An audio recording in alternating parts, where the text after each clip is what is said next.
રાધે કૃષ્ણ મિત્રો, આપણી ચેનલ રચસાધનામાં આપ સૌનું હાર્દિક સ્વાગત છે. આ એક માતા પિતા અને તેના બાળકોની એવી વાર્તા છે જે તેમના ઘડપણમાં તેમનું સહારું બને છે. દરેક માતા પિતા ઈચ્છે છે કે તેમના પુત્ર પુત્રીઓ ઘડપણમાં તેમનો સહારો બને. મિત્રો, આ ખૂબ જ જ્ઞાનવર્ધક અને પવિત્ર વાર્તા છે. તમારે આ વાર્તા શરૂઆતથી અંત સુધી સાંભળવી જોઈએ. ગરુડ પુરાણમાં કહેવાય છે કે આ વાર્તા હોય કે પાઠ ક્યારેય અધવચ્ચે ન છોડવું જોઈએ. મિત્રો, વિડીયોને લાઇક કરી, શેર કરી, કમેન્ટમાં જય શ્રી કૃષ્ણ અવશ્ય લખજો અને અમારી ચેનલ રચસાધનાને સબસ્ક્રાઇબ કરી લેજો, જેથી કરીને આવા જ અવનવા વિડીયો આપને મળતા રહે. ધન્યવાદ. ચાલો મિત્રો, વાર્તા શરૂ કરીએ. ચકલી તે વૃદ્ધ મહિલાને કહે છે, આ કથા સતયુગના સમયની છે. તે સમયે એક પવિત્ર રાજ્ય હતું જેનું નામ હતું અંબાનગર.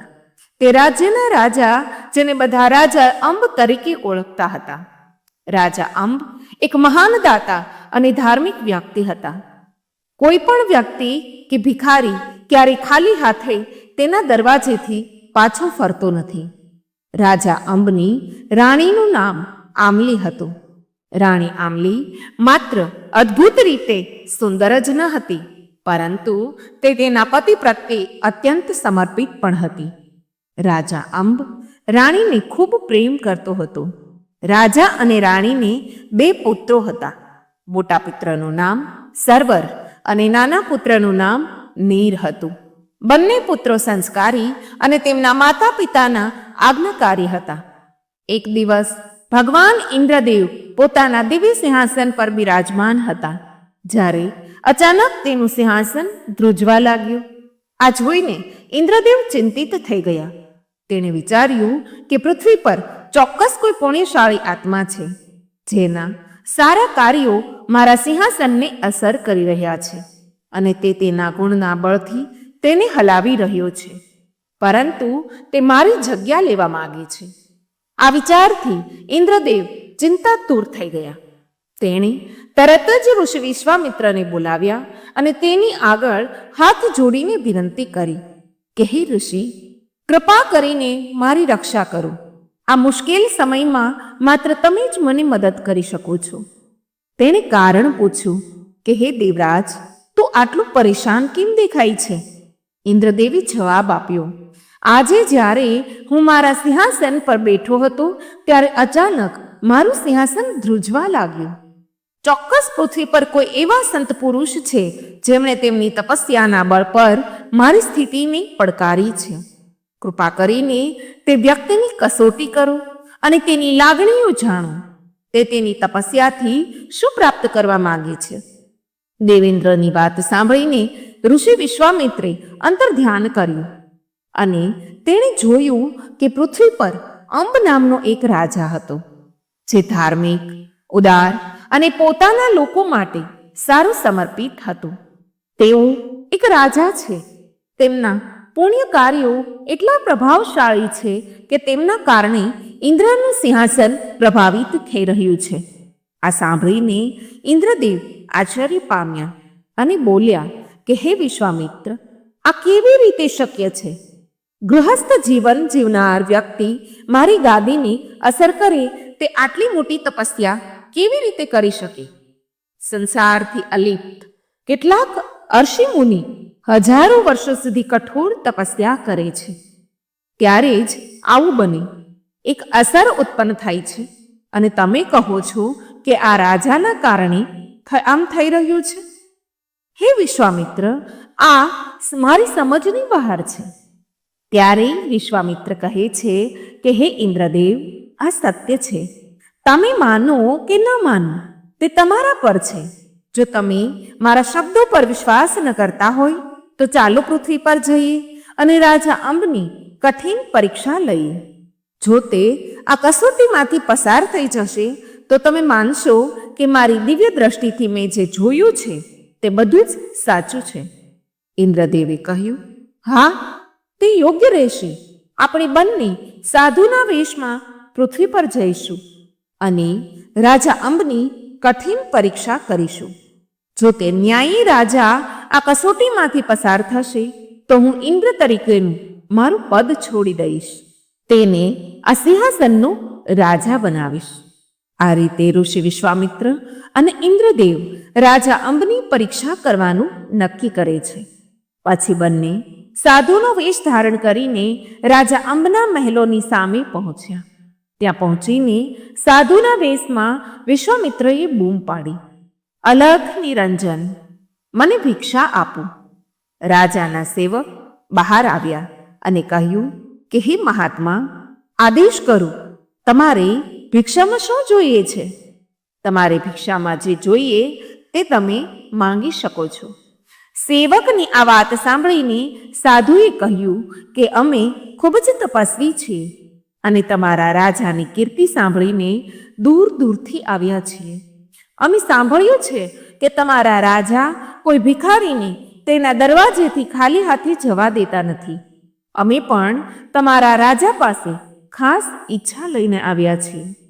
જો રાજા અમારી ઈચ્છા પૂરી કરે તો અમારી મુલાકાત સફળ થશે. માટે તમે જઈને તમારા રાજાની જાણ કરો કે બે સંત મહાત્મા દરવાજા પર ઊભા છે અને તેમને મળવા માંગે છે. મહાત્માની આ વાત સાંભળીને સેવક અંદર ગયો અને થોડી વાર પછી બહાર આવ્યો અને કહ્યું કે હે સંત મહાત્મા, રાજાએ તમને દરબારમાં બોલાવ્યા છે. પછી બંને સંત રાજાના દરબારમાં પહોંચ્યા અને રાજાની નજર તપસ્વી પર પડી. રાજા તરત જ પોતાનું સિંહાસન છોડીને ઊભા થયા અને મહાત્માની પાસે આવ્યા અને એક પછી એક પ્રણામ કરીને રાજાએ કહ્યું કે હે મહાત્માજી, મારા જીવનનું સૌથી મોટું સૌભાગ્ય છે કે આજે બે સિદ્ધ મહાત્માઓ મારા દ્વારે આવ્યા છે. આ મારા માટે ભગવાનની અસીમ કૃપા છે. કૃપા કરીને પહેલા તમારી બેઠક લો. એમ કહીને રાજા અંબે પોતાની ગાદી પર બંને સંતોને બેસાડ્યા. પછી આરતીની થાળી લાવી સંતોની આરતી કરી અને તેમના પગ ધોયા. આ બધું કર્યા પછી રાજાએ આદરપૂર્વક પૂછ્યું કે હે મહાત્માજી, કૃપા કરીને મને કહો કે તમારા અહીં આવવાનો હેતુ શું છે? તમે મને મળવા કેમ આવ્યા છો? રાજાની વાત સાંભળીને ઋષિ વિશ્વામિત્ર બોલ્યા કે હે રાજન, ચારે દિશામાં તમારી ઉદારતા અને દાનની વાતો થાય છે. કહેવાય છે કે રાજા અમના દરવાજેથી કોઈ પણ ભિખારી ખાલી હાથે પાછો નથી આવતો. અમે પણ તમારી પાસે એક ઈચ્છા લઈને આવ્યા છીએ. રાજા બોલ્યા, હા મહારાજ, કહો, તમારી શું ઈચ્છા છે? શું તમને કોઈ ખોરાક જોઈએ છે? સોનું ચાંદી કે હીરા જવેરાત જોઈએ છે? તે મને કહો અને હું તરત જ તમારી ઈચ્છા પૂરી કરીશ. સંતે કહ્યું કે હે રાજન, હું કોઈ સામાન્ય સંત નથી. મારે તારી પાસેથી આ બધું જોઈતું નથી. રાજાએ આશ્ચર્યથી પૂછ્યું, તો પછી તમારે શું જોઈએ છે? તે સમજાવતા મહાત્માએ કહ્યું કે હે રાજન, પહેલા અમને વચન આપો કે અમે જે માંગીએ તે તમે અમને આપશો. જ્યાં સુધી તમે અમને વચન નહીં આપો ત્યાં સુધી અમે અમારી ઈચ્છા તમને જાહેર નહીં કરીએ. રાજા અંબે કહ્યું, મહાત્માજી, ભલે તમે મારો જીવ પણ માંગો તો હું હસતા હસતા તે પણ આપી દઈશ. હું વચન આપું છું, તમે જે પણ માંગશો તે હું ચોક્કસપણે તમને આપીશ. રાજાએ આ વચન આપ્યું કે તરત ઋષિઓના ચહેરા પર એક રહસ્યમય સ્મિત દેખાયું. ઋષિ વિશ્વામિત્રમાં ફેરવાઈ ગયા અને બોલ્યા કે હે રાજા, જ્યારે અમે અહીં આવ્યા ત્યારે અમારો હેતુ ફક્ત ભિક્ષા લેવાનો અને પછી અમારા સ્થાને પાછા ફરવાનો હતો. પરંતુ જ્યારે તમે અમને સિંહાસન પર બેસાડ્યા ત્યારે અમારા મનમાં એક નવો વિચાર આવ્યો. અમે આખી જિંદગી તપસ્યા કરી છે, હવે રાજા બનવાનો આનંદ કેમ ન લેવો? એટલા માટે હે રાજન, કૃપા કરીને તમારું રાજ્ય અને સિંહાસન અમને દાન આપો. આ અમારી ઈચ્છા છે. જો તમે ઈચ્છો તો તમે તેને પૂર્ણ કરો અથવા તમારી વાત પરથી પાછા ફરી શકો છો. સંતના આ શબ્દો સાંભળીને રાજા બોલ્યા કે હે મહાત્માજી, આજ સુધી એવું ક્યારેય બન્યું નથી કે કોઈ ભિખારી મારી પાસે આવ્યો હોય અને હું તેની ખાલી હાથે પાછું મોકલું. જો તમે મારું રાજ્ય ઈચ્છો છો તો હું હમણાં તમારી માથે મારું મુંગટ મૂકી દઈશ. એમ કહીને રાજાએ પોતાનો મુગટ ઉતાર્યો અને ઋષિને પહેરાવ્યો અને પછી કહ્યું, મહાત્માજી, આજથી તમે આ રાજ્યના રાજા છો. પરંતુ હે મહાત્માજી, મારી તમને એક વિનંતી છે. મેં મારી પ્રજાને પુત્રનો પ્રેમ આપ્યો છે. કૃપા કરીને ધ્યાન રાખજો કે તમારા કોઈ પણ કાર્યથી મારી પ્રજા દુઃખી ન થાય. વિશ્વામિત્ર બોલ્યા કે હે રાજન, હવે આપણે આ રાજ્યના માલિક છીએ. આપણે આપણી પ્રજાને સુખી રાખી કે દુઃખી તે આપણો નિર્ણય છે. તમે તમારું રાજ્ય અમને દાનમાં આપી દીધું છે. હવે એક બીજું કામ કરો. પહેલા મને કહો કે તમે કેટલા લોકોને રાખવા માંગો છો? રાજા અંબે કહ્યું, મહારાજ, મારા મહેલમાં કુલ 4 સભ્યો છે. હું, મારી પ્રિય રાણી આમલી, અને મારો પુત્ર સરોવર, અને મારો નાનો પુત્ર નીર. ઋષિ વિશ્વામિત્ર બોલ્યા, રાજા, અમે નથી ઈચ્છતા કે તમે અમારા રાજ્યમાં રહો અને આપણા સામ્રાજ્યના શાસનમાં કોઈ પણ અવરોધ ઊભો કરો. અમે કોઈ પણ પ્રકારની દખલગીરી સ્વીકારતા નથી. તેથી હે રાજન, અમે તમને આદેશ કરીએ છીએ કે આવતીકાલે સવારે સૂર્યોદય થાય તે પહેલાં તમે અમારા રાજ્યની સરહદ છોડીને બીજે ક્યાંક ચાલ્યા જાઓ. કારણ કે એક રાજ્યમાં 2 રાજાઓ રહી શકતા નથી.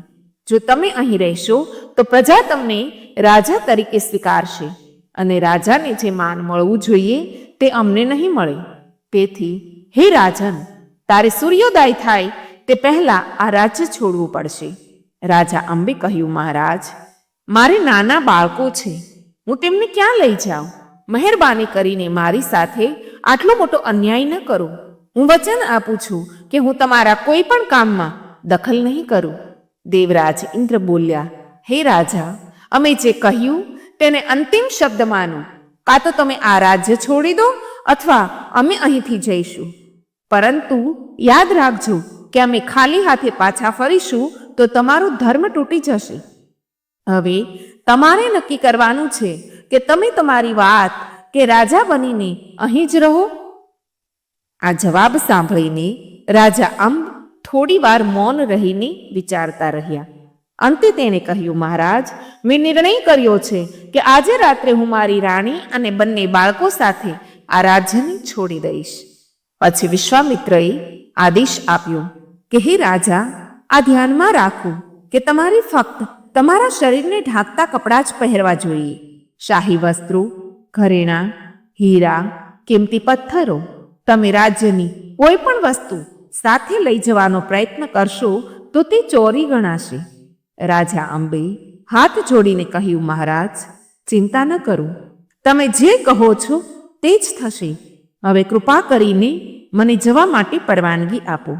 વિશ્વામિત્ર બોલ્યા, જાઓ રાજા, તમને પરવાનગી છે. મિત્રો, આ રીતે રાજા અંબે ઋષિમુનિઓ પાસેથી અનુમતિ લઈને પોતાનું રાજ્ય સોંપ્યું અને ખાલી હાથે પોતાના મહેલ તરફ પ્રયાણ કર્યું. થોડા સમય પછી રાજા તેની રાણી સાથે તેના મહેલમાં પહોંચ્યો. આમલીએ તેને જોયો કે તરત જ તે તેની પાસે દોડી આવી અને રાણીએ પૂછ્યું કે હે સ્વામી, શું વાત છે? તમે દરબારમાંથી આટલા વહેલા પાછા કેમ ફર્યા? અને તમારા માથા પરનું મુગટ ક્યાં છે? રાજા અંબનું ગળું દબાઈ ગયું અને તે વિચારવા લાગ્યો કે રાણીને હું કેવી રીતે કહું કે હવે હું રાજા નથી. હું તેને કેવી રીતે કહું કે હવે તે રાણી નથી અને આપણે આ મહેલ છોડીને ભટકવું પડશે. રાણી આમલીએ ફરીથી પૂછ્યું, પિયાજી, તમે ચૂપ કેમ છો? તમારા ચહેરા પર આટલી ઉદાસી કેમ છે? કંઈક મારું હૃદય ડૂબી રહ્યું છે.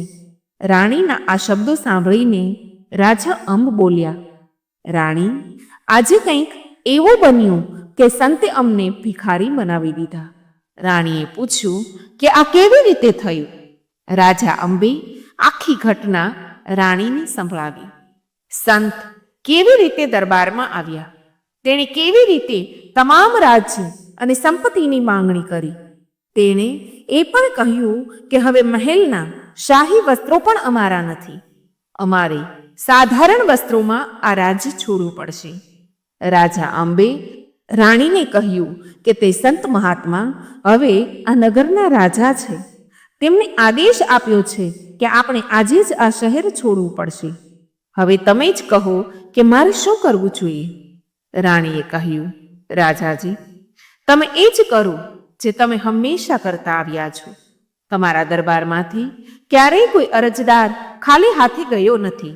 જો આજે કોઈ તપસ્વી તમારી પાસે તમારું રાજ્ય માંગે તો તેને ભગવાનની ઈચ્છા સમજો.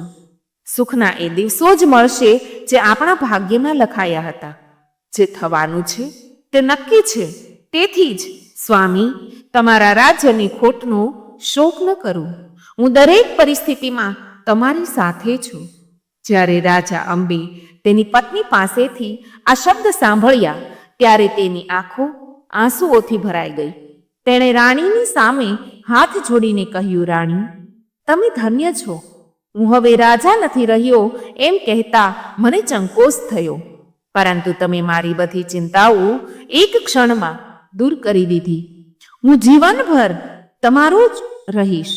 રાણીએ કહ્યું કે હે સ્વામી, હવે સમય ન બગાડો. ચાલો સાંજ પડતા જ જવાની તૈયારી કરીએ. આ પછી રાજા અને રાણી તૈયારી કરે છે. આપણે શાહી વસ્ત્રો છોડીને સામાન્ય વસ્ત્રો પહેરીએ, જેથી કોઈ આપણને ઓળખી ન શકે. જો શહેરના લોકો અમને જોશે તો તેઓ અમને જવા દેશે નહીં. રાજાએ કહ્યું, રાણી, તમે સાચું કહો છો. આ રીતે રાજા અને રાણીએ પોતાના શાહી વસ્ત્રો ત્યજી દીધા અને સાદા જૂના વસ્ત્રો પહેર્યા.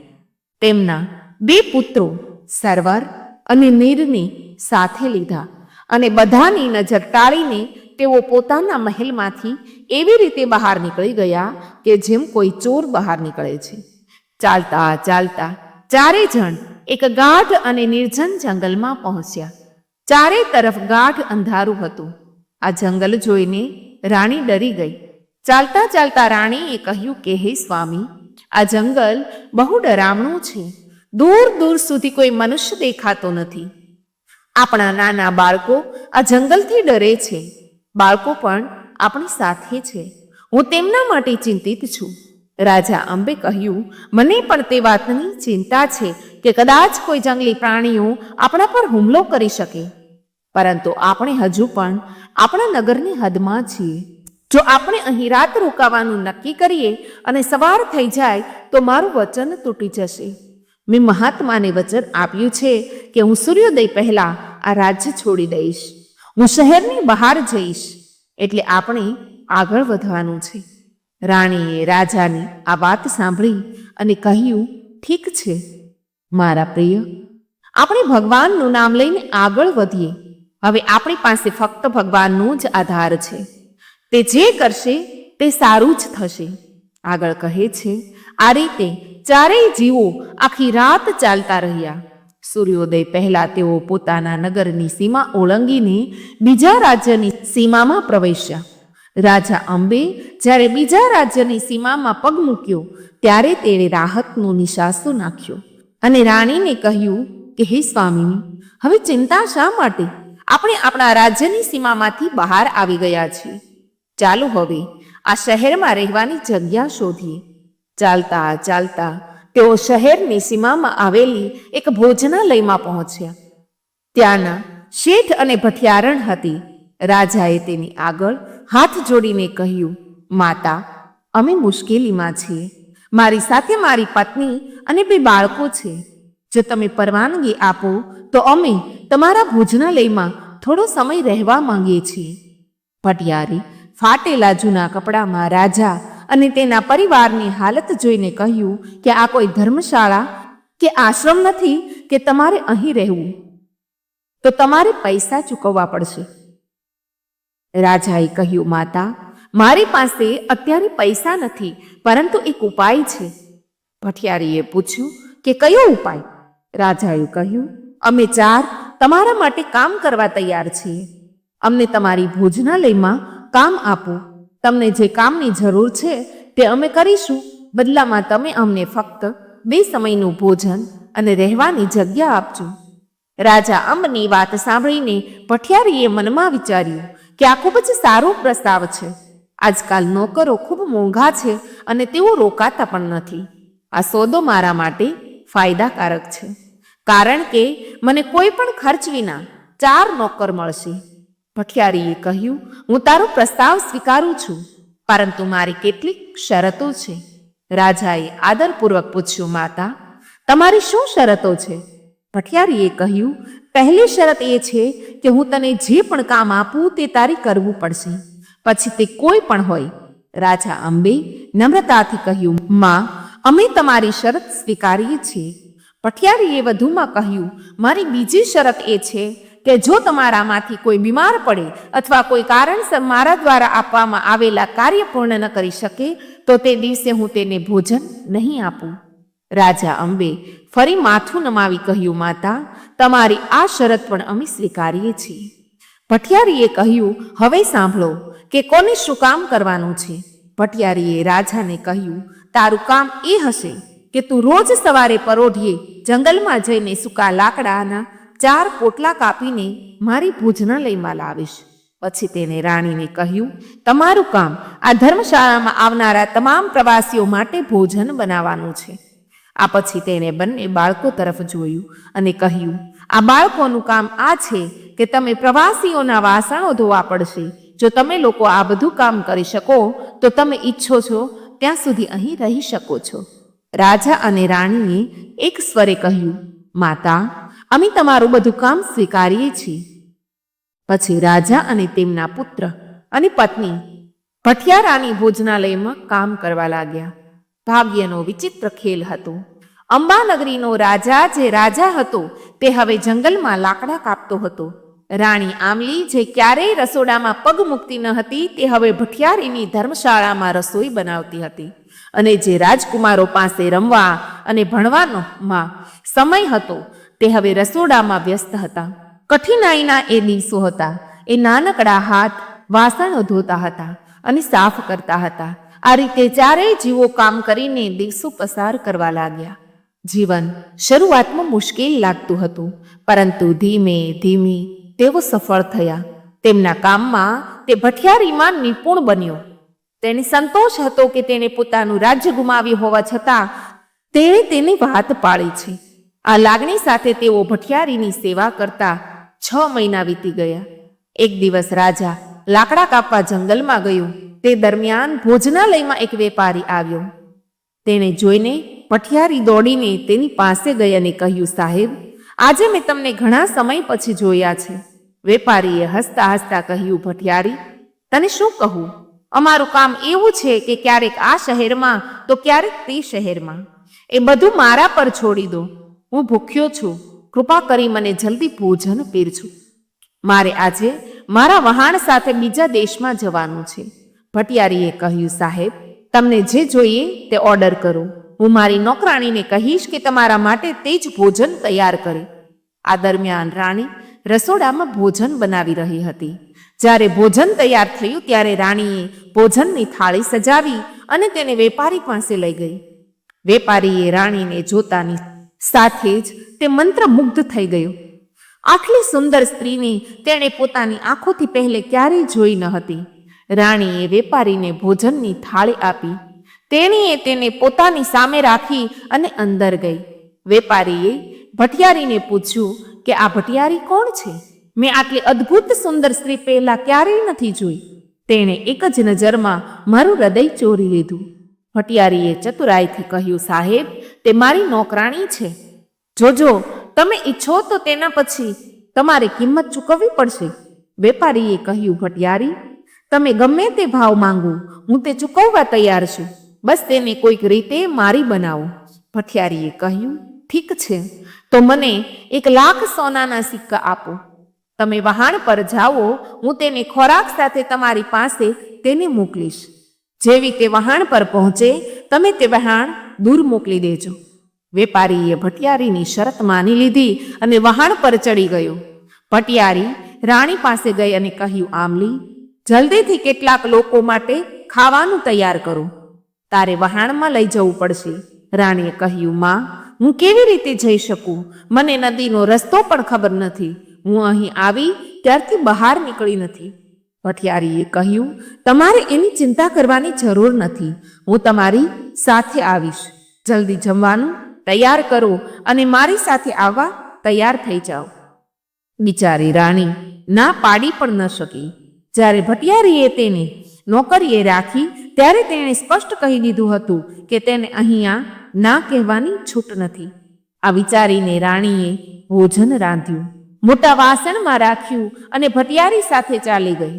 સર્વર અને નીરે જ્યારે તેઓએ તેમની માતાને જતી જોઈ ત્યારે તેઓ દોડીને તેને ગળે લગાવી લીધા અને બોલ્યા, માતા, તમે અમને છોડીને ક્યાં જાઓ છો? ભટિયારીએ બાળકોને ઠપકો આપતા કહ્યું કે ચૂપચાપ અંદર જઈને કામ કરો, નહીતર આજે રાત્રે જમવાનું નહીં મળે.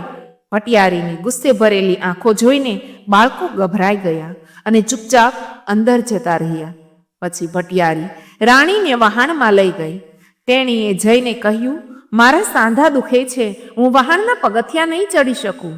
તું આ ખોરાક લઈને વહાણમાં જા અને વેપારી પાસેથી પૈસા લઈને પાછી આવ. બિચારી રાણી ભટિયારીની યુક્તિ સમજી શકી નહીં. તેણીએ ખોરાકનું વાસણ ઉપાડ્યું અને વહાણ તરફ ગઈ. રાણી આમલી વહાણ પાસે પહોંચતાની સાથે જ દૂર ઊભેલી ભટિયારીએ વેપારીને સંકેત આપ્યો. સિગ્નલ મળતા જ વેપારીએ પોતાના વહાણનો દરવાજો બંધ કરી દીધો અને વહાણ ચલાવવાનો આદેશ આપ્યો. જહાજના પાયલટને સિગ્નલ મળતા જ તેણે જહાજને પાણીમાં નાખી દીધું. રાણીને ખ્યાલ આવ્યો કે તેણી હેતરાઈ ગઈ. ભટિયારે તેને કફ્તની આ જહાજ પર મોકલી હતી. આ વાત જાણી રાણી ધ્રુજી ગઈ. તેને વિશ્વાસ જ નહોતો આવતો કે એક સ્ત્રી બીજી સ્ત્રી સાથે આવું કરી શકે. તે લાકડા જેવું છે જે કુહાડી સાથે જોડાય ત્યારે તેની પોતાની પ્રજાતિનો નાશ કરે છે. રાણી આમલીએ હાથ જોડીને વેપારીને કહ્યું, ભાઈ, કૃપા કરીને જહાજ રોકો. તમે મને ક્યાં લઈ જઈ રહ્યા છો? વેપારીએ જવાબ આપ્યો, હે સુંદર સ્ત્રી, અમે તમને ભટિયાર પાસે 1,00,000 સોનાના સિક્કાથી ખરીદ્યા છે. હવે તમે અમારી રાણી બનશો અને અમારી સાથે રહેશો. આ સાંભળીને રાણીનું હૃદય હચમચી ગયું. તેણે દિવાલ પર માથું અથડાવ્યું અને કહ્યું કે હે ભગવાન, તમે મને કઈ મુશ્કેલીમાં મૂકી દીધી. રાણીએ દિવાલ સાથે માથું પચાડતા જ વેપારી આગળ વધ્યો અને તેને પકડવાનો પ્રયાસ કર્યો. રાણીએ તરત જ વેપારીને કહ્યું, ત્યાં જ રોકાઈ જા. હું કોઈ સામાન્ય સ્ત્રી નથી. હું એવા રાજાની પત્ની છું જેણે પોતાના વચન માટે પોતાનું રાજ્ય છોડી દીધું. હું એક વિશ્વાસુ સ્ત્રી છું અને એવું કહેવાય છે કે વિશ્વાસુ સ્ત્રીની પવિત્રતા તેના પતિનું રક્ષણ કરે છે, ભલે તે દૂર હોય. જો તું મારી પરવાનગી વગર મને સ્પર્શ કરશે તો તે જ ક્ષણે તું બળીને રાખ થઈ જશે. વેપારીએ હસતા હસતા કહ્યું કે હે સુંદર સ્ત્રી, મને તમારા શબ્દોથી મૂર્ખ ન બનાવો. મને ઘણો અનુભવ થયો છે અને હું તમારા શબ્દોથી ડરવાનો નથી. વેપારીએ રાણીને સ્પર્શ કરતા જ તેણીએ તેના માટે હાથ લંબાવ્યો, પણ તેણીએ એવું લાગ્યું કે તેનું શરીર તીવ્ર ગરમીથી બળી રહ્યું છે. ગભરાઈને તે તરત જ પોતાનો હાથ પાછો ખેંચી લે છે. વેપારીએ કહ્યું, ઠીક છે સુંદર સ્ત્રી, હું તને સ્પર્શ નહીં કરું, પણ મારી એક શરત છે. રાણીએ કહ્યું, મને કહો, તમારી શું શરત છે? વેપારીએ કહ્યું, હું તને 12 વર્ષ સુધી બિલકુલ સ્પર્શ કરીશ નહીં, પરંતુ 12 વર્ષ પછી તમારે મારી બનીને રહેવું પડશે. હું તને મારી બહેન તરીકે માન આપીશ, પરંતુ 12 વર્ષ પૂરા થાય પછી જ્યારે 13મું વર્ષ શરૂ થશે ત્યારે તું મારી પત્ની બનીશ. રાણીએ કહ્યું, ઠીક છે, મને તમારી શરત મંજૂર છે. આજથી તમે મારા ધર્મના ભાઈ છો અને હું તમારી બહેન રહીશ. આ રીતે તેણીએ પોતાની બુદ્ધિ અને પવિત્રતાના બળથી પોતાનું રક્ષણ કર્યું. વેપારીએ વહાણમાં રાણી માટે એક અલગ ઓરડો તૈયાર કરાવ્યો અને આદેશ આપ્યો કે કોઈએ તેની નજીક ન જવું જોઈએ. બીજી બાજુ ભટિયારી ભોજનાલયમાં પાછી ફરી. સર્વર અને નીર તેની માતા વિશે પૂછવા લાગ્યા. તેઓએ કહ્યું, અમારી માતા ક્યાં છે? તમે તેને તમારી સાથે લઈ ગયા, પણ તે હજુ સુધી પાછી કેમ નથી આવી? ભટિયારીએ ગુસ્સામાં કહ્યું, મને નથી ખબર કે તારી માતા ક્યાં ગઈ છે. જો તું વધારે પ્રશ્ન પૂછશે તો હું તને મારીશ. સર્વરે કહ્યું, તમે ખોટું બોલી રહ્યા છો. અમારી માતા તમારી સાથે ગઈ છે તે સાંભળીને ભટિયારી ગુસ્સે થઈ ગઈ અને કહ્યું, ઠીક છે, હું ખોટી બોલી રહ્યું છું. રાહ જુઓ, હું તમને હવે એવો પાઠ ભણાવીશ. આટલું કહીને તેણીએ સર્વર અને નીરને ખૂબ માર માર્યું અને તેમને બહાર કાઢી મૂક્યા. બંને બાળકો રડતા રડતા જંગલ તરફ દોડી ગયા, જ્યાં રાજા લાકડા કાપી રહ્યો હતો. ત્યારે તેમણે બાળકોના આ હાલ જોયા. રાજા તરત જ ઝાડ પરથી નીચે ઉતર્યો અને પૂછ્યું, બાળકો, તમે અહીં કેમ આવ્યા છો? શું થયું? સર્વરે રડતા રડતા કહ્યું, પિતાજી, ભટિયારણ અમારી માતાને પોતાની સાથે લઈ ગઈ હતી. હવે તે પાછી આવી ગઈ છે, પણ માતા હજુ સુધી પાછી નથી આવી. જ્યારે અમે તેણીને પૂછ્યું ત્યારે તેણીએ અમને કહ્યું કે તેઓએ અમને ખૂબ માર માર્યો અને બહાર કાઢી મૂક્યા. પિતાજી, કૃપા કરીને અમને અમારી માતા પાસે લઈ જાઓ. અમને તેની ખૂબ યાદ આવે છે. આ સાંભળીને રાજાએ પોતાના બંને બાળકોને ગળે લગાવ્યા અને કહ્યું, મારા બાળકો, શાંત રહો. તમારી માતા અહીં કંઈક હશે. ચાલો આપણે તેને શોધી કાઢીએ. રાજા અંબે પોતાના બંને પુત્રોને ખોળામાં લીધા અને ભટિયારની ધર્મશાળા તરફ આગળ વધ્યા. જ્યારે રાજા ભોજનાલયમાં પહોંચ્યા અને ભટિયારને રાણી વિશે પૂછ્યું, ત્યારે ભટિયારે કઠોરતાથી કહ્યું, મને કેવી રીતે ખબર કે તમારી પત્ની ક્યાં છે? તે કોઈની સાથે ભાગી ગઈ હશે. શું હું અહીં તમારી પત્નીની રક્ષા કરવા બેઠી છું? સર્વરે તરત જ કહ્યું, પિતાજી, આ સ્ત્રી ખોટું બોલી રહી છે. તે જ અમારી માતાને બળજબરીથી ક્યાંક લઈ ગઈ હતી. અમારી માતા જવા માંગતી ન હતી, પણ તેણે તેમને દબાણ કર્યું. ત્યારથી માતા પાછી નથી ફરી. રાજા હાથ જોડીને નમ્રતાથી કહે છે, ભટિયાર, આપણે પહેલેથી જ મુશ્કેલીમાં છીએ. કૃપા કરીને અમને સાચું કહો, મારી પત્ની ક્યાં છે? અમને હવે વધુ હેરાન ન કરો. ભટિયારે ગુસ્સામાં કહ્યું, એવું લાગે છે કે તમે તમારી વાત સમજવા માટે રાજાના સૈનિકોને બોલાવવા માંગો છો. તમને તમારી ભૂલનો ખ્યાલ ત્યારે જ આવશે જ્યારે તમને માર પડશે. પહેલા મેં તમને આશ્રય આપ્યો અને તમે મને દોષ આપો છો. હવે અહીંથી ચાલ્યા જાઓ. તમારા જેવા લોકો માટે અહીં કોઈ જગ્યા નથી. જો તમે ફરીથી જોવા મળ્યા તો હું તમારા પર ચોરીનો આરોપ લગાવીશ અને તમને જેલમાં મોકલી દઈશ. રાજા દુઃખી થઈને પોતાના બાળકોને કહે છે, દીકરાઓ, આ સ્ત્રી દુષ્ટ છે. તે આપણા માટે કંઈ નથી. હવે આપણે તમારી માતાને જાતે શોધીશું. આમ કહીને રાજા તેમના બંને પુત્રોને ખોળામાં લીધા અને આગળ વધ્યો. ધર્મનું પાલન કરનારાઓને જો કેવી મુશ્કેલીઓ આવે છે. પહેલા પોતાનું રાજ્ય દાનમાં આપ્યું, પછી જંગલમાં લાકડા કાપવા ગયો. હવે તેની પ્રિય પત્ની પણ તેમનાથી દૂર થઈ ગઈ. પરંતુ રાજાએ હાર ન માની અને આગળ વધતા રહ્યા. ચાલતા ચાલતા રાજા એક નદીના કિનારે પહોંચ્યો. નદી કિનારે પહોંચીને રાજાએ પોતાના મોટા દીકરા સર્વરને કહ્યું, તો અહીં રહે. પહેલા હું તારા નાના ભાઈ મીરને નદી પાર કરવામાં મદદ કરીશ અને પછી તને લઈ જઈશ. સર્વરે કહ્યું, ઠીક છે પિતાજી, પહેલા તમે મારા નાના ભાઈને નદી પાર કરવામાં મદદ કરો અને પછી મને લઈ જાશો. રાજાએ પોતાના નાના દીકરા નીરને પોતાના ખંભા પર બેસાડીને નદી પાર કરાવી. તેઓએ નીર માટે વ્યવસ્થા કરવાનું શરૂ કર્યું અને તેને સુરક્ષિત રીતે નદીની બીજી બાજુ લઈ ગયો. રાજા અંબ પોતાના મોટા પુત્ર સર્વરને લેવા પાછો ફર્યો કે તરત જ અચાનક જંગલમાંથી એક સિંહ બહાર આવ્યો અને સિંહ ધીમે ધીમે નાના દીકરા નીર તરફ આગળ વધવા લાગ્યો.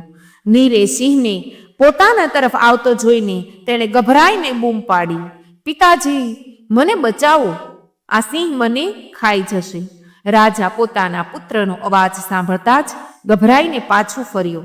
આ ગભરાહટમાં રાજાએ પોતાનું સંતુલન ગુમાવ્યું અને નદીમાં પડી ગયું અને ડૂબવા લાગ્યું. આ દરમિયાન સર્વર નદીના બીજા કિનારે તેના પિતાની પાછા ફરવાની રાહ જોઈ રહ્યો હતો અને બીજી બાજુ સિંહ બીજા કિનારે ઊભેલા નીરને તેના જડબામાં પકડીને જંગલ તરફ લઈ ગયું. આ રીતે ચારેય જીવો એકબીજાથી અલગ થઈ ગયા. પરંતુ ભક્તો કહે છે કે જેને ભગવાન રક્ષા કરે છે તેને કોઈ મારી શકતું નથી. જુઓ ભાગ્ય કેવી રીતે બદલાય છે. પાણી તેમનો માર્ગ મોકળો કરે છે. સિંહ તેને પોતાના જડબામાં લઈ જઈ રહ્યો હતો, પણ એક શિકારીએ સિંહ પર હુમલો કર્યો શિકારીએ સિંહને જોયો અને તેના ધનુષ તીરથી તેના પર હુમલો કર્યો. તીર વાગતાની સાથે જ સિંહ ગભરાઈ ગયો અને આ ડરમાં સિંહના મોંમાંથી નીર નીચે પડી ગયું.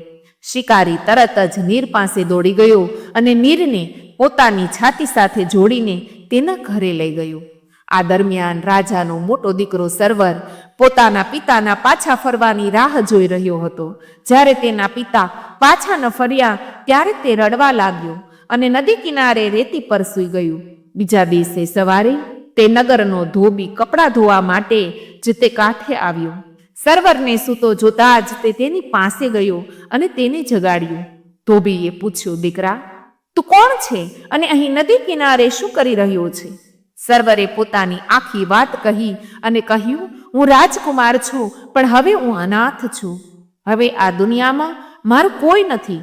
ધોબીએ કહ્યું, દીકરા, એવું ન કહેવું જોઈએ કે જેની પાસે કોઈ નથી તેની પાસે ભગવાન છે. આજથી હું તારો પિતા છું અને તું મારો દીકરો. હવે મારી સાથે મારા ઘરે ચાલ. આ રીતે ધોબી સર્વરને તેના ઘરે લઈ ગયો અને તેને પોતાના બાળકની જેમ ઉછેરવાનું શરૂ કર્યું. આ દરમિયાન નદીમાં ડૂબી ગયેલા રાજાને નદીના મોજા એક નવા નગરમાં લઈ ગઈ, જ્યાં તે શહેરના રાજાનું મૃત્યુ થયું હતું અને તે નગરની રાણીએ જાહેર કર્યું હતું કે બીજા દિવસે બ્રહ્મ મુહૂર્ત દરમિયાન નગરના મુખ્ય દરવાજા પર જે પણ પ્રથમ વ્યક્તિ મળશે તેને પોતાનું પતિ બનાવશે અને તે આ રાજ્યનું રાજા બનશે. યોગાનુયોગ રાજા અંબ પણ આ જ નગરમાં પહોંચી ગયા. જ્યારે તે નદીમાંથી બહાર આવ્યો ત્યારે તેણે જોયું શહેરનો મુખ્ય દરવાજો બંધ હતો. તે ત્યાં બેસી ગયો અને દરવાજો ખુલવાની રાહ જોવા લાગ્યો. બ્રહ્મ મુહૂર્તમાં શહેરનો દરવાજો ખુલતાની સાથે જ સૈનિકોએ રાજા અંબને દરવાજાની બહાર ઊભેલો જોયો. રાજા અંબે સૈનિકોને કહ્યું, હું નિર્દોષ છું, મેં કોઈ ગુનો નથી કર્યો. તમે મને ક્યાં લઈ જઈ રહ્યા છો? સૈનિકોએ કહ્યું, થોડી વાર ચૂપ રહો, તમને બધું જલ્દીથી સમજાઈ જશે. થોડા સમય પછી સૈનિકો રાજા અંબને રાણી પાસે લઈ ગયા.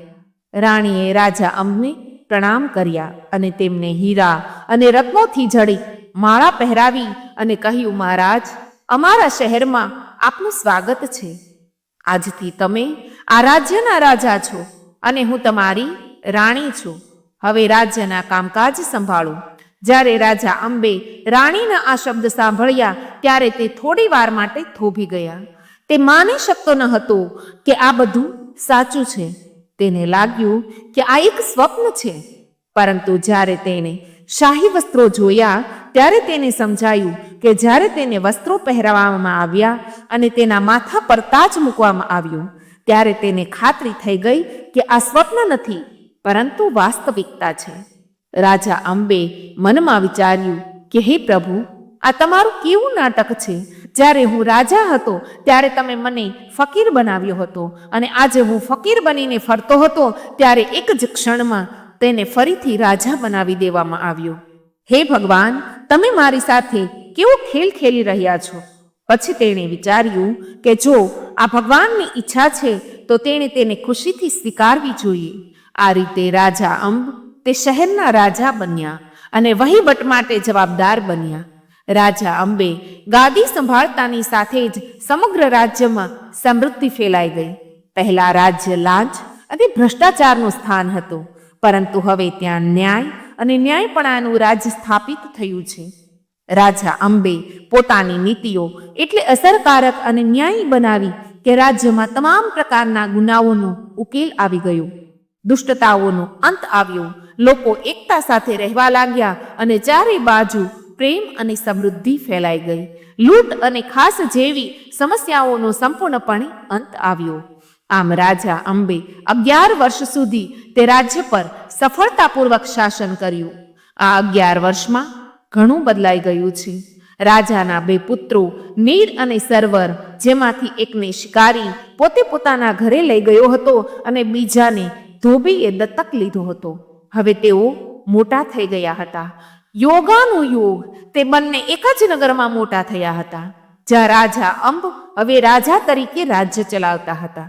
જ્યારે બંને પુત્રો યુવાન થયા તે જ સમયે રાજાએ જાહેરાત કરી કે સેનાનો વિસ્તાર કરવાની યોજના છે. આ માટે રાજાએ એક સ્પર્ધાનું આયોજન કર્યું અને કહ્યું કે જે કોઈ આ સ્પર્ધામાં જીતશે તેને સેનામાં જોડાવાની તક મળશે. જ્યારે આ સમાચાર સર્વર અને નીરના કાન સુધી પહોંચ્યા ત્યારે તેમણે તેમના પાલક માતા પિતાને કહ્યું કે તેઓ સેનામાં જોડાશે.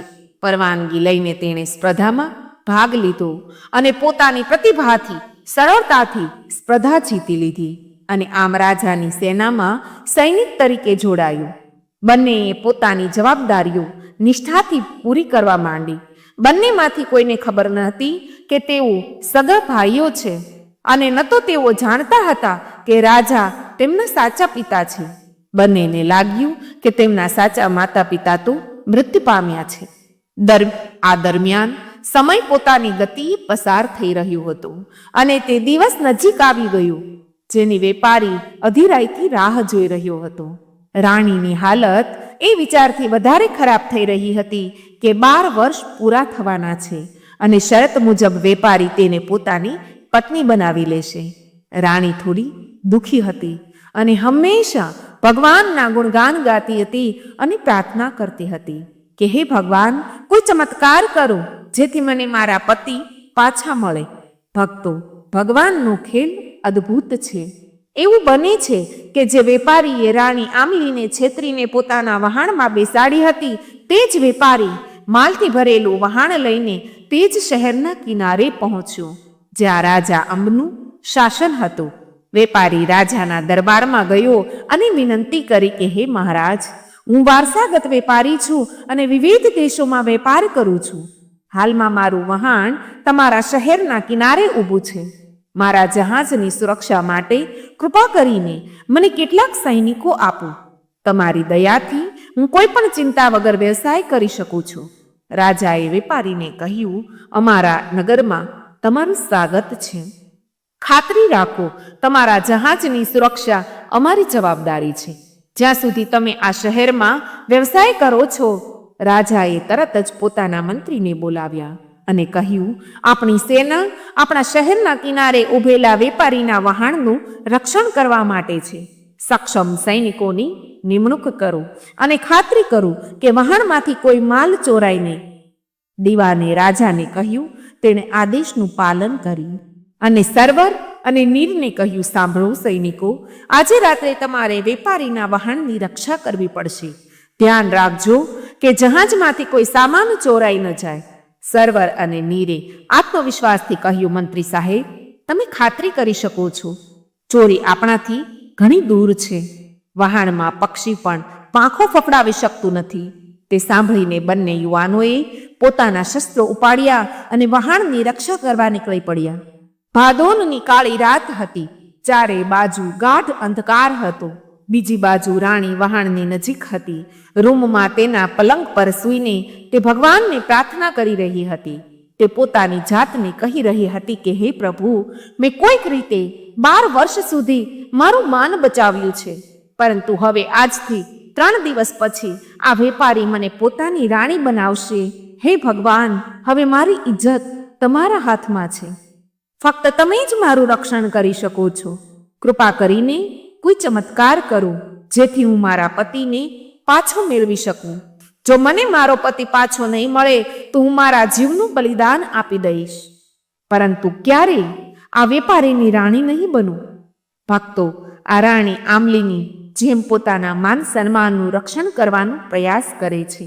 બીજી બાજુ 2 સૈનિકો જહાજ પર પહોંચ્યા અને ખૂબ જ સતર્કતાથી તેનું રક્ષણ કરવા લાગ્યા. મધ્યરાત્રિ થઈ ગઈ હતી. પહેલા સૈનિકે બીજા સૈનિકને કહ્યું, ભાઈ, રાત ખૂબ લાંબી થઈ રહી છે અને જેમ જેમ રાત પસાર થઈ રહી છે તેમ તેમ આળસ વધતી જાય છે. કંઈક કહો, મને એક વાર્તા કહો જેથી આ રાત પસાર થઈ શકે. બીજા સૈનિકે જવાબ આપ્યો, હા ભાઈ, આ સાચું છે. જો આળસ આપણને ઘેરી લે અને આ સમય દરમિયાન કંઈક અપ્રિય ઘટના બને તો આપણે બદનામ થઈશું. પહેલા સૈનિકે કહ્યું, તો કહો, મને એક સારી વાર્તા કહો જેથી મને ઊંઘ ન આવે. બીજા સૈનિકે કહ્યું, સારું, મને કહો કે હું તમને કેવા પ્રકારની વાર્તા કહું. તમને કેવા પ્રકારની વાર્તા ગમે છે? પહેલા સૈનિકે કહ્યું, ભાઈ, દુનિયાની ભૂતકાળની વાર્તાઓ તો બધા કહે છે. આજે મને તમારા ભૂતકાળની વાર્તા કહો. મને પણ સાંભળવા દો કે તમારા ભૂતકાળની વાર્તા કેવી છે. અહીં બે સૈનિકો વચ્ચે આ વાતચીત ચાલી રહી હતી અને ત્યાં રાણી પોતાના રૂમમાં બેસીને તેની વાતચીત ધ્યાનથી સાંભળી રહી હતી. તે વિચારી રહી હતી કે મને આશ્ચર્ય થાય છે કે આ સૈનિકો કોણ છે અને તેઓ શેના વિશે વાત કરી રહ્યા છે. શું એવું બની શકે છે કે તેઓ જહાજમાંથી ચોરી કરવાનો પ્રયાસ કરી રહ્યા હોય? એટલા માટે રાણીએ તેમની વાતચીત ધ્યાનથી સાંભળવાનું શરૂ કર્યું. પછી બીજા સૈનિકે પહેલા સૈનિકને કહ્યું, સાંભળો ભાઈ, હવે હું તમને મારા ભૂતકાળની વાર્તા કહું છું. અહીંથી ઘણા માઇલ દૂર અંબા નામનું એક શહેર છે. તે પર મહારાજા અંબનું શાસન હતું. તેમની એક રાણી હતી. તે બધા મહારાણી આમલી તરીકે ઓળખાતી હતી. રાજા અને રાણીને બે પુત્રો હતા. મોટા દીકરાનું નામ સર્વર અને નાના દીકરાનું નામ મીર હતું. ચારેય પોતાના મહેલોમાં ખૂબ જ ખુશહાલ જીવન જીવી રહ્યા હતા. એક દિવસ બે ઋષિ મહારાજ એમના દરબારમાં આવ્યા. તેઓએ રાજા પાસેથી રાજ્ય માંગ્યું અને તેમને ગરીબ બનાવી દીધા. મહાત્માઓએ રાજાને તેની પત્ની અને બાળકો સાથે પોતાનું રાજ્ય છોડી દેવાનું આદેશ આપ્યો. રાજા પોતાના વચનના સાચા હતા. તેઓએ તેમનું રાજ્ય તે સંત મહાત્માઓને દાનમાં આપી દીધું અને તેમના પરિવાર સાથે બીજા નગરમાં ગયા. અને તેઓ બીજા નગરમાં એક ભટિયારાની ભોજનાલયમાં કામ કરવા લાગ્યા. એક દિવસ ભટિયારી રાણી આમલીને પોતાની સાથે લઈ જઈ રહી હતી, પરંતુ કોઈને ખબર ન હતી કે ભટિયારી રાણી આમલીને ક્યાં લઈ ગઈ છે. જ્યારે લાંબા સમય પછી પણ બાળકોની માતા પાછી ન આવી ત્યારે રડતા બાળકો તેના પિતા રાજા અંબ પાસે પહોંચ્યા અને તેમને આખી વાત કહી. બાળકોની વાત સાંભળીને રાજા ભોજનાલયમાં આવ્યા. રાજા તે ભટિયારીને નમ્રતાથી પૂછે છે કે તેની પત્ની ક્યાં ગઈ છે, પરંતુ તે ભટિયારણ રાજાનું અપમાન કરે છે અને ત્યાંથી બહાર કાઢી મૂકે છે. રાજા તેના બે બાળકો સાથે નદી કિનારે પહોંચે છે. રાજા પોતાના મોટા દીકરાને કહે છે, દીકરા, તું અહીં રાહ જો. પહેલા હું તારા નાના ભાઈને નદી પાર કરવામાં મદદ કરું છું. મોટો દીકરો ત્યાં તેના પિતાની રાહ જોવા લાગે છે, પરંતુ તે રાહ જોતો હોય ત્યારે સાંજની સવાર થઈ જાય છે. ન તો તેમના પિતા પાછા આવે છે અને ન તો તેમના કોઈ સમાચાર મળે છે. રાજાનો મોટો પુત્ર તેના પિતાની રાહ જોતો હતો ત્યારે નદી કિનારે રેતી પર સૂઈ જાય છે. જ્યારે એક દયાળુ ધોબી ત્યાં આવે છે અને તેને જગાડે છે. ધોબી ખૂબ જ દયાળુ વ્યક્તિ હતો. તે બાળકને પોતાની ઘરે લઈ ગયો અને તેનો ઉછેર કરે છે. જ્યારે છોકરો મોટો થયો ત્યારે તે રાજાનો સૈનિક બન્યો, જે આજે તમારી સામે ઊભો છે.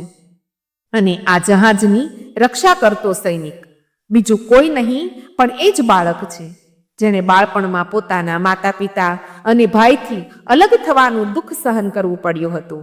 જ્યારે નીર બીજા સૈનિક પાસેથી આ શબ્દો સાંભળે છે ત્યારે તે તરત જ ઓળખી જાય છે કે સૈનિકના વેશમાં ત્યાં ઊભે રહેલો યુવાન બીજું કોઈ નહીં પણ એ તો એનો પોતાનો મોટો ભાઈ સર્વર છે. આ દરમિયાન રાણી આમલી પણ સૈનિકની વાતો સાંભળે છે. આ વાર્તા સાંભળતાની સાથે જ તે તરત જ ઓળખી જાય છે કે આ તેનો મોટો દીકરો સર્વર છે. પછી નીર તે સૈનિકને કહે છે, ભાઈ, તારી વાર્તા સાંભળીને મને પણ મારી પોતાની વાર્તા યાદ આવી ગઈ. હું પણ તને મારી ભૂતકાળની વાર્તા કહેવા માંગુ છું. મારી વાર્તા પણ તારા જેવી જ છે. તમારી વાર્તામાં એક ધોબી બાળકને તેના ઘરે લઈ જાય છે, પણ મારી વાર્તામાં એક શિકારી છે. બીજા સૈનિકે કહ્યું, તમારો મતલબ શું છે? પહેલા સૈનિકે કહ્યું, ભાઈ, પહેલા મારી આખી વાત સાંભળો, પછી તમે બધું સમજી જશો. જ્યારે રાજા અંબ પોતાના મોટા દીકરાને નદી કિનારે છોડીને નાના દીકરાને નદી પાર લઈ જશે તેવું તેને સુરક્ષિત રીતે બીજા કાંઠે લઈ જાય છે. પરંતુ જેવા તેઓ તેના મોટા દીકરાને લેવા પાછા જાય છે કે તરત જ જંગલમાંથી એક સિંહ બહાર આવે છે અને નાના દીકરા પર હુમલો કરે છે. નાનો દીકરો સિંહને જોઈને ગભરાઈ જાય છે અને તેના પિતાને બોલાવવાનું શરૂ કરે છે. રાજા પાછળ ફરીને જુએ છે કે તરત જ પોતાનું સંતુલન ગુમાવે છે અને પાણીના પ્રવાહમાં વહેવા લાગે છે.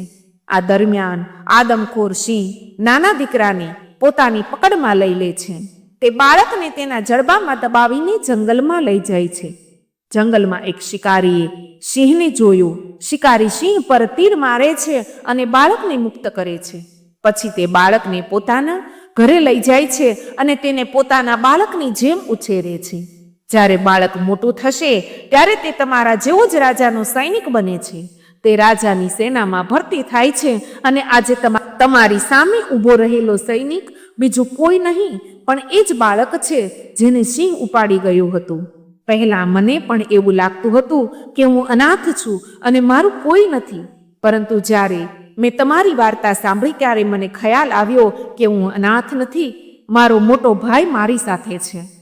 પહેલા સૈનિકના આ શબ્દો સાંભળીને સર્વર ભાવુક થઈ ગયો અને કહ્યું કે આનો અર્થ એ છે કે તું મારો ભાઈ નીર છે.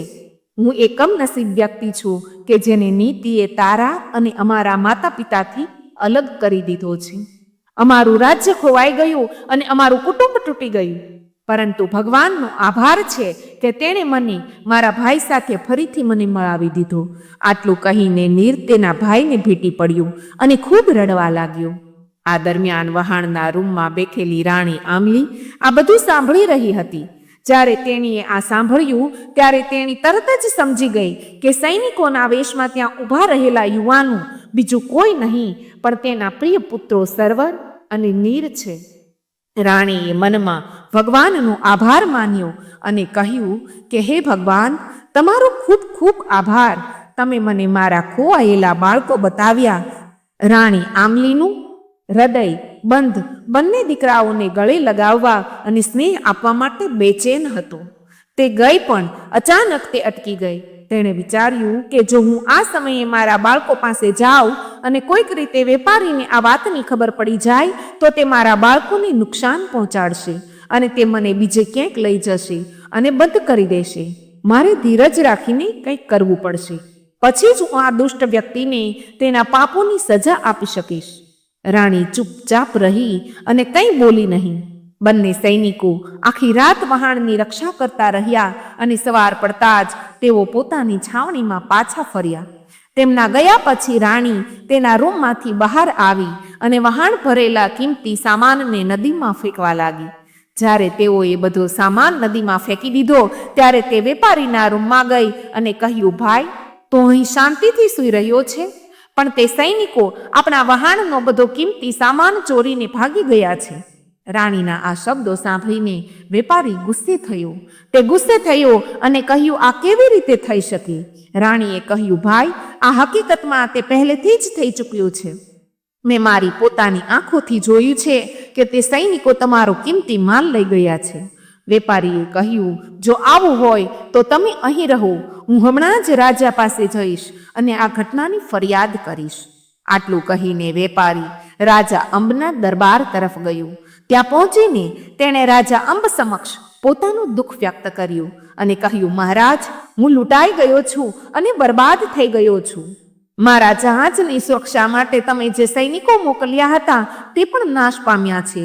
જે લોકોને મારી રક્ષા માટે મોકલવામાં આવ્યા હતા તેમને મારો સામાન લૂંટી લીધો અને ચાલ્યા ગયા.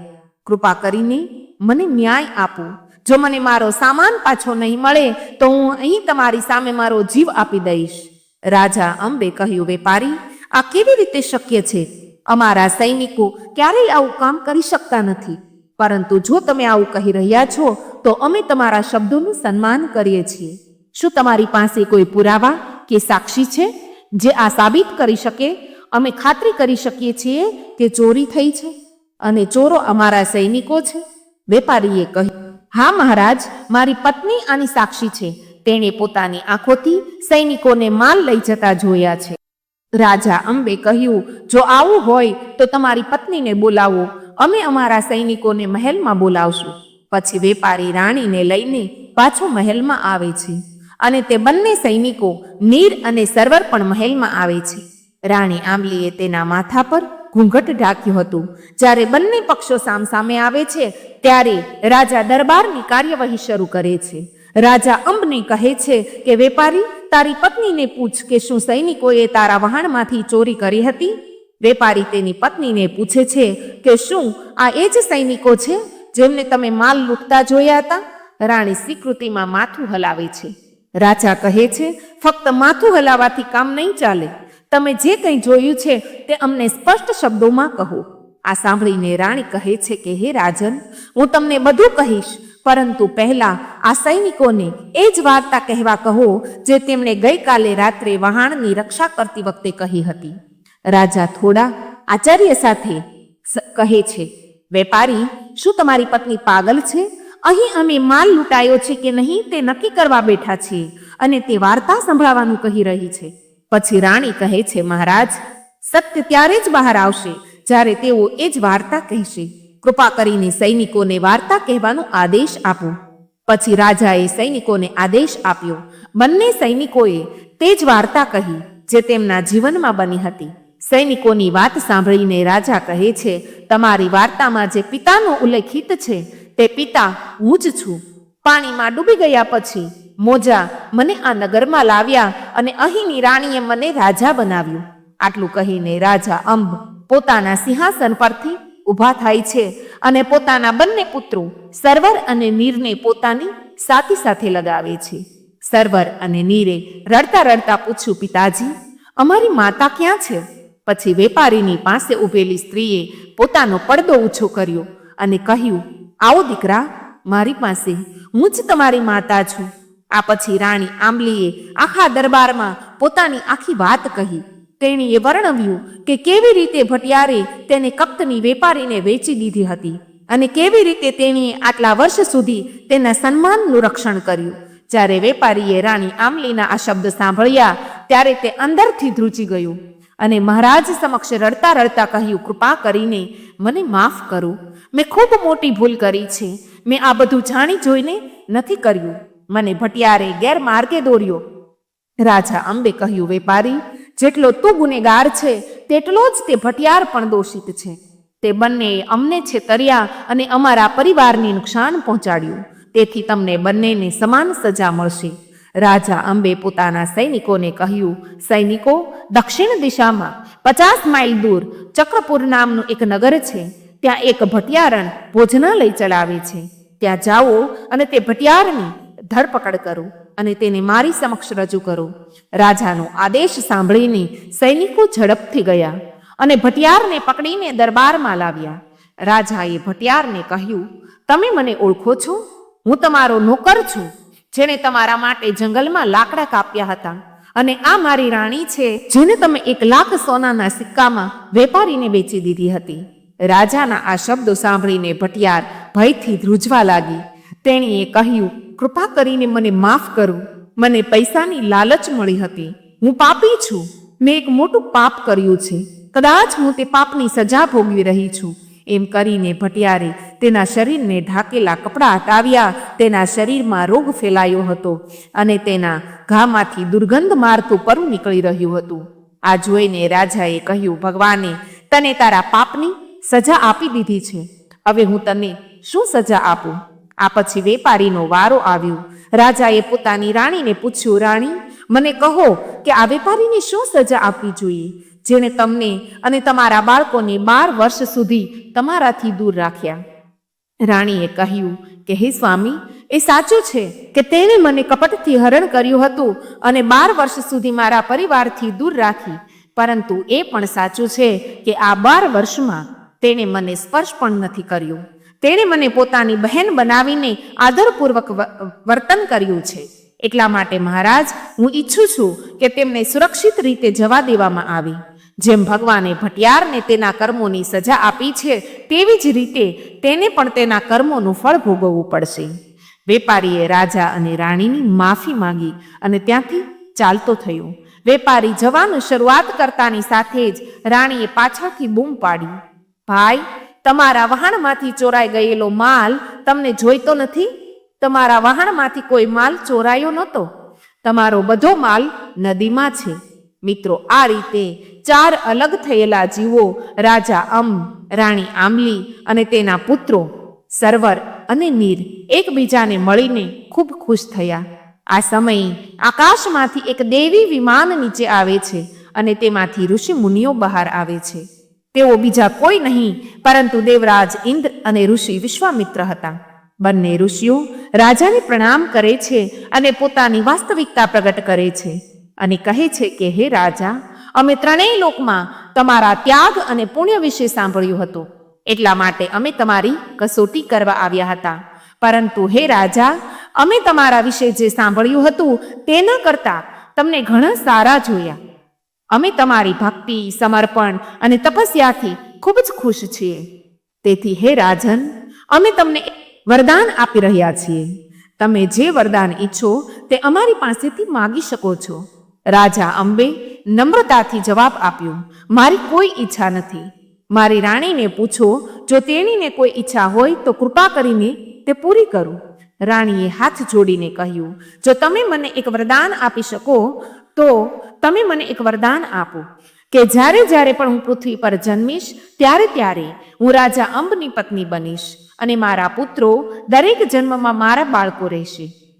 ઋષિ વિશ્વામિત્રે કહ્યું, તથાસ્તુ, આવું જ થશે. આ પછી દેવરાજ ઇન્દ્રએ કહ્યું કે હે રાજા, જે રાજ્ય અમે તમારી પાસેથી દાન તરીકે માંગ્યું હતું તે રાજ્ય પણ અમે તમને પાછું આપી રહ્યા છીએ. તે તમારું છે. આટલું કહીને વિશ્વામિત્ર અને દેવરાજ ઇન્દ્ર પોતાના વિમાનમાં સવાર થયા અને સ્વર્ગમાં પાછા ફર્યા.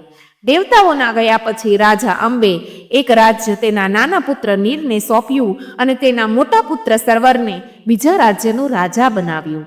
આ પછી રાજા અને રાણી સાંસારિક જીવન છોડીને તપસ્યા કરવા માટે વનમાં ગયા. તો મિત્રો, રાજા અંબ અને આમલી તેમના પુત્ર સર્વર અને નીરની વાર્તા હતી. આ વાર્તામાં પરમાત્માની અદ્ભુત લીલા અને ધર્મનું પાલન કરનારાઓનો સંદેશ છુપાયેલો છે. મિત્રો, આ વાર્તા અહીં પૂરી નથી થતી. આજે આપણે કળિયુગમાં માતા પિતાને જેના કારણે બોજ માનવામાં આવે છે તે શાપ વિશે વાત કરીશું. આ પ્રશ્ન આપણને વિચારવા માટે મજબૂર કરે છે કે એટલું જ નહીં પણ આપણા સમાજ અને મૂલ્યો વિશે પણ એક ઊંડો પ્રશ્ન ઉઠાવે છે. અને ધાર્મિક ગ્રંથોમાં વર્ણવેલ છે કે સતયુગ, ત્રેતાયુગ, દ્વાપર યુગમાં માતા પિતાનું સ્થાન દેવતાઓ સમાન હતું. તેમના પગ નીચે સ્વર્ગ માનવામાં આવતું હતું. પરંતુ જ્યારે કળયુગ શરૂ થયો ત્યારે ઋષિઓએ આગાહી કરી હતી કે એક સમય એવો આવશે જ્યારે માનવીઓ પોતાના માતા પિતાને બોજ માનવા લાગશે. એવું કહેવાય છે કે ત્રેતાયુગમાં એક રાક્ષસે પોતાના માતા પિતાનું ખૂબ અપમાન કર્યો હતું. જ્યારે તેઓ વૃદ્ધ અને નબળા થઈ ગયા ત્યારે તેમણે તેમને ઘરમાંથી કાઢી મૂક્યા અને તેમની સાથે અમાનવી વર્તન કર્યું. આનાથી દુઃખી થઈને માતા પિતાએ ભગવાનને ન્યાય માટે પ્રાર્થના કરી. ભગવાને કહ્યું કે આ રાક્ષસને તેના કર્મનું પરિણામ અહીં જ ભોગવવું પડશે. પરંતુ કળિયુગમાં તેના જેવા ઘણા લોકો જન્મશે જે પોતાના માતા પિતાને બોજ માનશે. આ શાપને કારણે આજે આપણે ઘણી જગ્યાએ વૃદ્ધ માતા પિતાને વૃદ્ધાશ્રમમાં મોકલવામાં આવે છે. કેટલાક લોકો તેમના પરિવારનો ભાગ માનતા નથી અને તેમના માટે જવાબદારી લેવામાં શરમાય છે. ભાઈઓ અને બહેનો, ધર્મ આપણને શીખવે છે કે માતા પિતા આપણા પ્રથમ ગુરુ છે. તેમના આશીર્વાદથી આપણી બધી સમસ્યાઓ દૂર થાય છે. પરંતુ કળિયુગમાં આ ભ્રમમાં આપણે તેમનું મહત્વ ભૂલી રહ્યા છીએ. આજે આપણે એ સમજવાની જરૂર છે કે માતા પિતાનો આદર કરવો એ ફક્ત આપણી ફરજ નહીં પરંતુ આપણો ધર્મ છે. તેમણે આપણા માટે જે બલિદાન આપ્યું છે તે શબ્દોમાં વ્યક્ત કરી શકાતું નથી. તેમના વિના આપણું અસ્તિત્વ અધૂરું છે. તો ચાલો આપણે બધા પ્રતિજ્ઞા લઈએ કે આપણે હંમેશા આપણા માતા પિતાનો આદર કરીશું અને તેમનું ધ્યાન રાખીશું અને તેમને ક્યારેય બોજ નહીં ગણીએ. આ ફક્ત આપણું કર્તવ્ય જ નથી પરંતુ આપણા આત્માની સાચી શુદ્ધિકરણનો માર્ગ પણ છે. જો તમે તમારા માતા પિતાને પ્રેમ કરતા હોય તો કમેન્ટ બોક્સમાં જય શ્રી કૃષ્ણ અવશ્ય લખજો અને સાથે જ વિડીયોને લાઈક કરી, શેર કરી, કમેન્ટમાં જય શ્રી કૃષ્ણ લખજો અને અમારી ચેનલ રચ સાધનાને સબસ્ક્રાઈબ કરી લેજો જેથી કરીને આવનારા અવનવા નવા વિડીયો આપને મળતા રહે. વિડીયોને અંત સુધી જોવા બદલ, સાંભળવા બદલ, મારી સાથે જોડાઈ રહેવા બદલ આપ સૌનો ખૂબ ખૂબ આભાર. જય શ્રી કૃષ્ણ. રાધે રાધે.